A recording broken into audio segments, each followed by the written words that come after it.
Tuesday evening நான் already சொல்லியிருந்தேன், பிள்ளையாரை கரைச்சி பக்கெட்டில் வச்சுட்டு ஒரு செடி வைக்கலாம் அப்படின்னு சொல்லி. துளசி செடி வைக்கலாம் அப்படின்னு தான் பிளான் பண்ணி வச்சிருந்தேன். ஹஸ்பண்ட் வேணாம் அப்படின்னு சொல்லி நர்சரி கூட்டிகிட்டு போயிருந்தாங்க.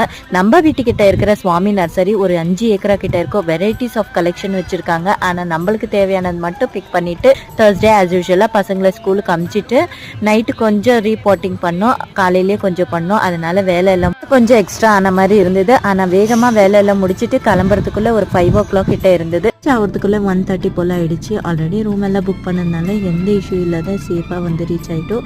மார்னிங் அலையாரவே எஞ்சி ஃப்ரெஷ்அப் ஆகிட்டு முருகரை தரிசனம் பண்ணுறதுக்கு போயிட்டோம். இந்த கிளைமேட்டுக்கு ஏற்ற மாதிரி காட்டன் சாரீ எனக்கு ரொம்ப கம்ஃபர்டபுளாக இருக்கும். அதனால காட்டன் சாரியை வேர் பண்ணிக்கிட்டேன்.